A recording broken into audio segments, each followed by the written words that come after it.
HBO Now goes live, Twitter embraces retweet comments, and new details about stealthy startup Operator.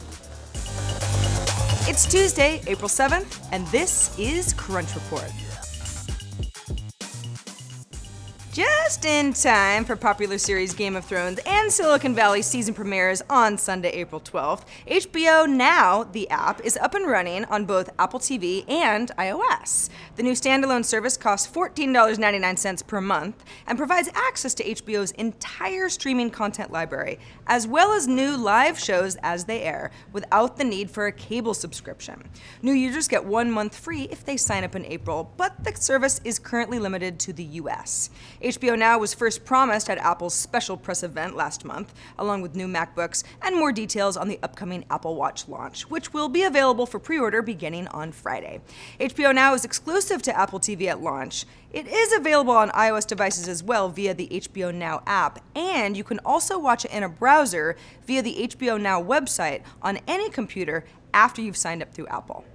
Speaking of Apple, have you ever waited in line for an hour, or many hours, or even overnight, or maybe even a whole week for a new iPhone or other Apple device? I know some of you have. The company might be discouraging that, though, according to a leaked memo reportedly from Apple retail chief Angela Arendts, shared with retail store employees.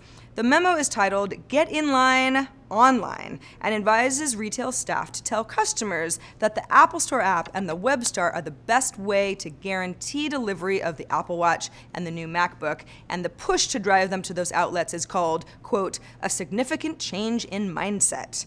Arendts goes on to say, quote, "The days of waiting in line and crossing fingers for a product are over for our customers. Tell your customers we have more availability online and show them how easy it is to order. You'll make their day." TechCrunch has already heard that the Apple Watch retail inventory will be supply constrained at launch, meaning that handling walk-ins at all might be tough. Until now, Twitter users had no real graceful way to add a comment to a retweet in official Twitter apps and on the web, unless they were using a third-party app like Tweetbot. Twitter's been testing a solution out since last summer and has officially finally launched its Retweet with Comment feature, which allows anybody to embed a tweet into another tweet of their own, which of course works around Twitter's 140-character limit for those times that you just need to add some context to the brevity. The feature is live on the web and in Twitter's iOS apps, with Android on the way. Allowing comments with retweets should cut down on retweeters being forced to shorten or even rephrase the original tweet in order to keep the character count. That always bugged me when somebody did that to me. It was like being misquoted. It also may cut down on another way of gaming the game of sorts, people posting screenshots of quotes from articles along with their tweets, since images don't count against that character limit. Another example of Twitter not really beating us, but joining us. Now about those tweet storms from Mark Andreessen. If you're an Android user and you're sick and tired of hearing people like me saying, "Available now on iOS and coming soon to Android," today you win. On Instagram, anyway. The Android app got 2 new features, Color and Fade, which are not yet available in the iOS app.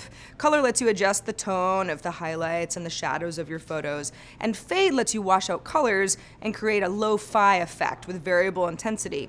Those are good options. I used to run photos through ViscoCam just to have these particular controls. Instagram started offering detail-oriented adjustments along with custom filters that it's already known for last year. It also added post notifications to its Android and its iOS apps, so you can choose to get just a push notification when somebody specific uploads a new photo rather than everyone you follow. And more good news for Android users. Amazon Instant Video is now available on Android tablets that aren't Amazon's own Fire HD tablets, which is great for users looking for a worthy Netflix competitor, which it is. There's a small hassle though. Amazon forces you to use its own app store instead of Google Play, but our own Greg Komparek has posted a helpful walkthrough to get you all set up. New details leaking out about StumbleUpon founder and Uber co-founder Garrett Camp's stealth startup called Operator. Sources tell TechCrunch's Josh Constein that it's a more polished version of what the startup Magic already does, which is ask for something via SMS and then have a courier deliver it to you. Operator works differently. Requests are handled via instant message, rather SMS, but the company's also been in testing for over a year and has grander plans for changing the way commerce works.